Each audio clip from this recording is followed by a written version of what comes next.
неме боюнча да, выкупка алгандар көпчүлүгү мындай машинени кайра алдырып коюп атпайбы?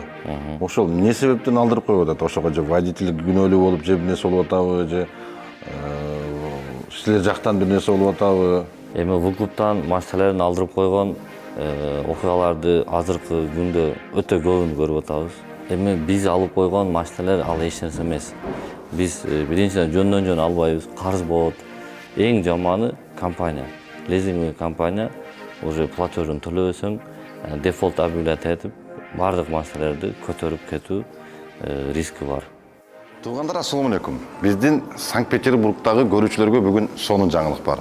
Рамазан Таксыр мурда только Москвада машиналарды выкупка берип келсе, бүгүн экинчи филиалы Санкт-Петербургда ачылып, азыркы күндө 8 Аризо 8дагы выкупка чыкты. Азыр өзү менен сурашканча, бул машиналар канчадан, канча жылга, кандай условия менен чыгып атат, сурап, толук маалымат алып берсем. Рамазан Таксыр, ассаламу алейкум. Алейкум ассалам. Иштериңиз жакшыбы? Алхамдулилlah. Биздин көрүүчүлөр менен бир сурашканча, анан машиналардын бир сыра условиясын айтып берсеңиз эми. Ассаламу алейкум ва рахматуллахи ва баракатух. Урматтуу жамаат, биздин көрөрмандар, бүгүн Кудай кааласа мына Питерге келип калдык. Санкт-Петербург шаарында филиалыбыз ачылды. Бул жакты эми таштырып коелу. Ооба. Бул жак менен досум болот. Чогуу окуганбыз. Бир группада окуганбыз досум мененчи. 10 жылдан бери ошол Питерде аренда выкупка берип иштеп жүрөт да. Бир жагы досуңуз, бир жагы партнер. Ооба. Талгат Таке десе көпчүлүк тааныйт Питердечи. Ооба. Менен өзү көп машина алган. Мисалы эми достугубуз көптөн бери мисалы акча мамиле кылып туруп билинет да адамдын жүзүчү. Ушул күнгө чейин эч качан подвайт эткен эмес да. Акча темасында так иштеген, мамилесин Сөзүнө жооп берген, так иштеген жигиттерден болот да. Ошон үчүн мына партнер болуп иштеп баштадык.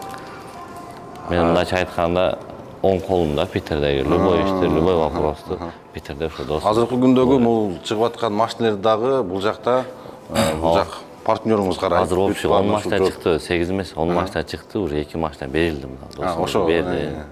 8 машина калды. Буюрса, ошо досума келип, кандай вопростор болсо, бемарал досума берип, условиялар ошо бойдон эле болот, биздин эле договордор өзгөрбөйт. Только досум бияқта машиналарды карап жүрөт. Так, ошондо сиздин машиналарыңызды бул жердегилерге именно досуңуз жооп берет. Связга, наркы берки, договор. Бул как положено, генеральный доверенность болот. Менин атыман генеральный доверенность. Калса юристтерин алып келеби, любой юристин алып келсе, бул официальный иштейт мындайча айтканда. Официальный любой жерде мен ордума кол койгону акы болот да.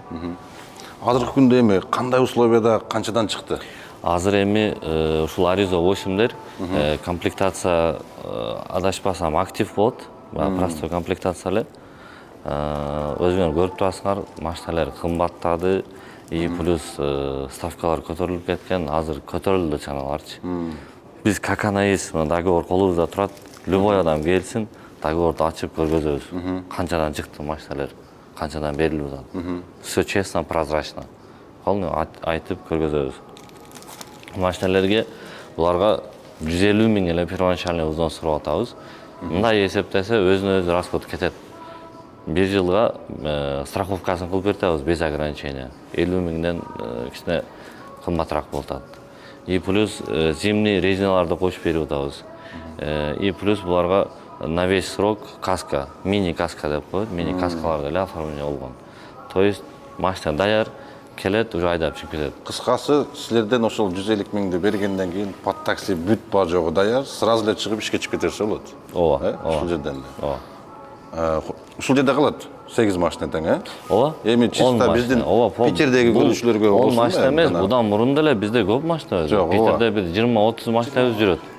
Эми азыр биз билип, биз тартып аткан видеолордон биринчиси болуп калды Питерге келип. Ооба. Питерде машина көп. Чайханада 2 машинабыз келди го. Ооба, Аризо машина.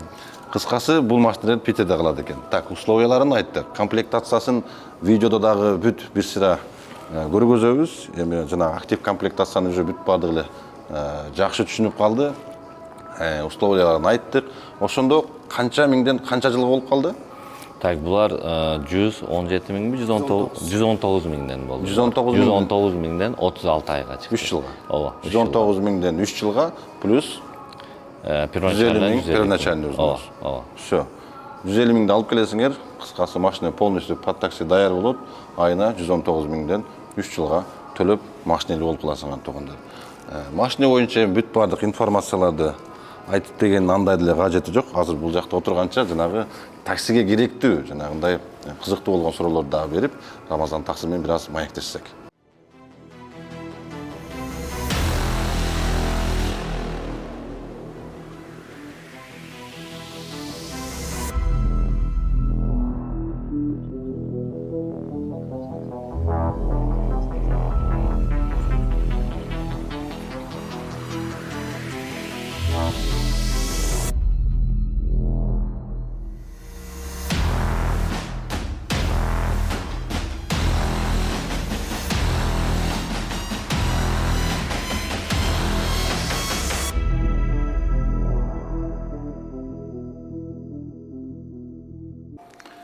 Туугандар, анда эмесе маегибизди дальше улантсак, биринчиден ушу Такени өзүңү биздин көрүүчүлөр менен тааныштыра кетсең деп суранар элем.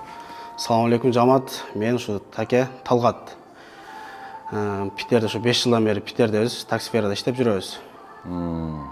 Көптөн бери тааныша кезиңер да, Рамазан таксы менен. Могул азыр чыгып аткан машинелерге Рамазан таксы айтып калды, эми Питердегилерге бүт жанагы ушул досум жооп берет депчи. Эми могул чыккан машинелер азыр чисто эле под выкуп берилеби же аренда жагаты да барбы? Жок, падук болсо падук беребиз, аренда болсо аренда. Смотри, кандай клиенттер келет, кандай спрос менен келет, ошого жараша болот экен да. Так что арендага деле мындай под выкуп деле кайрылса болот экен, биз көрсөтүп койгон номерлер аркылуу. Анда эмесе биздин көрүүчүлөр кийинки суроолорум менин көптөн берки партнерим Рамазан таксы болмокчу эле. Именно азыр такси жаатында көрүп атасыңар, выкуп, жанагы лимит, жана башка ошого окшогон суроолорду берейин деп келгенбиз. Assalamu alaikum таксы дагы бир жолу. Алейкум ассалам. Сизге эми сизди көптөн бери таанып, как көптөн берки билген партнер катары, сизди эми опытный таксо бизнесмен деп билем да менчи. Мынакей машинелер лизингке чыгып атат, арендага чыгып атат. Азыркы күндө жана лимит болуп калып атат. Өткөндө көрдүңүз, жанагы дагы бир эки парктарда уже машинелерди алып келип берип атат экен депчи. Ошол жана лимит проблемасы кандай болуп атат азыр? Мисалы үчүн выкупка чыгып эле атат. Мындай жана водительдерди ойлогон кичине мындай неме болуп атабы какой-то бир? Же лишь биле чыгарып эле водительдерге берип коюш керек болуп атабы машинени? Жок, биз ошон үчүн мурункудай машина албай атабыз. Көп санда, көп санда. Почти что машина албай атабыз. Көптөн бери эми азыр спрос Питерге бул досума машина көптөн бери уже аракет кылып аттык эле. Ошого азыр алып чыгып филиал ачыш керек эле да. План боюнча былтыр ачышыбыз керек эле. Былтыр жетишпей, ошо именно лимит вопростор болду, самозанятыйга өткөрүү вопростору болду. Биринчи очередте таксопаркты тазалаш керек болду. Биз деле в первую очередь законно иштешибиз керек да. О жерде водительди ойлош башка эмес. Бул жерде эми биздин атыбызда ошончо машина болгондон кийин ошончо ответственность. Ошончо биздин мойнубуздагы карыз. Ошон үчүн ни в коем случае бир жерден косяк кетирип банкрот болбошубуз керек да. Бирок көрүп турабыз, канча парктар жабылып кетти. Канча парктар налогтон качып жүрөт азырчы. Эмнеге? Алар неответственно, халатына относиться кылган таксопарктарда көпчүлүкчү. Вот. Эми закон боюнча самозанятыйга өткүлө деди, айла жок, бардыгыбыз өтүп атабыз. Бирок надеемся, Кудай кааласа эми лимитти кошуп берет деген ой пикирлер бар да, Кудай кааласа эми. Башка вариант жок. Мисалы былтыр ошондой болду. Не факт. Бирок былтыр канча водительдер иштей албай калып кетти. Башка баягындай левый парктарга кирип иштеди. Бирок эртең деле уже левый парктар деле калбайт. Канча таксопаркты уже кысып налоговый жактанчы. Уже бежать некуда. Уже башка вариант жок. Эми надеемся, что лимит кошуп берет. Эми азыр мындай эле орто эсеп менен иштеп келгенде, могу комфорт плюста да именно-чы. 6 ай, жанагы 6 ай 7 ай деле лимитти толтуруп коюп атат да.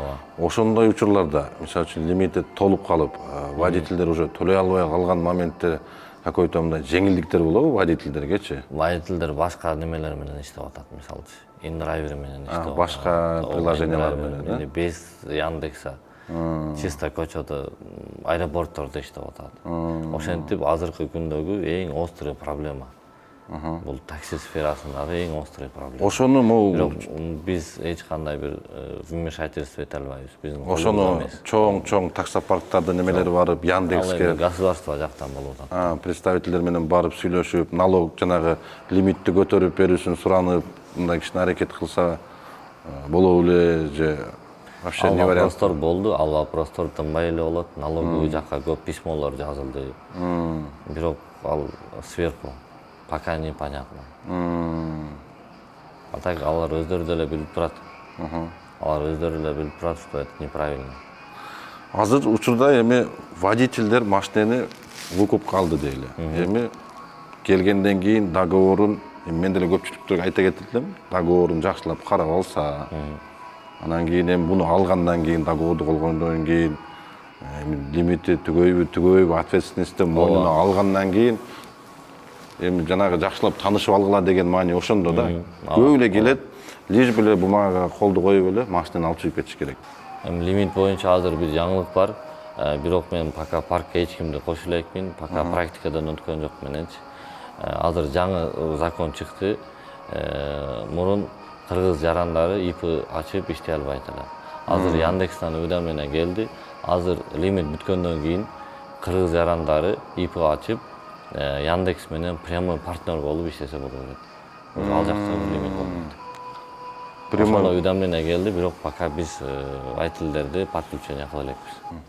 Ошондо мен жакшы түшүнбөй калдым да. Прямой партнер болуп иштегенде Яндекс менен, мисалы үчүн Кыргызстан кыргыз паспорт менен ИП ачып, ошондо приложенияга кирип эле дагы бир как самозанятый болуп иштей береби же кандай болот? Бул как самозанятый окшоп эле, как ИП водитель болуп калат.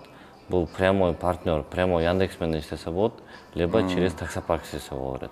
То есть Яндекс өзүнүн комиссиясын ала берет, прямой партнер болгон үчүн ал өзүнүн налогун самозанятый болуп, тияка налогун төлөй берет. Как положено эле?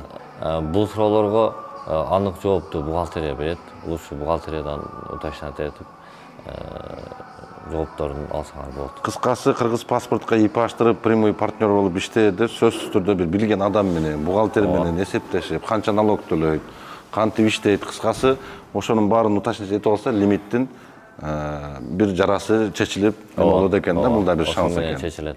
2,5 миллион прямой болсо, ага кошулуп алса дагы 2,5 миллион, кыскасы бир жылда. Требования биринчи Москвада иштейт, анан баары Питерге деле келет. 2-3 айдан кийин Питерде деле баардыгы эле ушул ИП ачып официально иштеп калат. Мынакей урматтуу көрүүчүлөр, эми машинени көргөздүк, дагы такси жөнүндө дагы эң эле мындай азыркы күндүн жанагындай темасы болуп аткан суроолорду бердик да, эми калган суроолорду көрүп атасыңар. Жанагы реестр пока неме болду элек, алар кашеле болуп атат. Лицензия жок, Питерде деле бар лицензия. Азыр таксиде иштейм десе официально. Бул жакта деле лицензия жасатып, путевой лист алып иштейт. Как положено алып койгон. Жакын күндөрдө биз эле аны жолго коебуз. Биз өзүбүз деле лицензия жасап баштайбыз буюрса. Питерде делечи. Өзү по идее лицензия алынып как положено, бул жерде деле отклейка болот, реестр по всему региону, уже весь Россияда бар. Уже весь Россияга уже алып атат. Баардыгы эле лицензия. Ошого бизге деле жанагы нар жак бер жактан чалып калгандар, бир чек жакта жүргөндө деле лицензия керек деп сурап калып атат, деп скриншотторун жөнөтүп калып атат да. Не дейбиз эми, все равно закон есть закон экен. Эле жок, ошого баш ийип, ошонун негизинде иштесек, эми убакыт көрсөтөт баардыгын. Эми буга чейин деле кандай кыйынчылыктарды көрүп, анын деле бир чечимдерин табып, буга чейин келдик, дальше деле болот деген жакшы үмүт да бул дагы.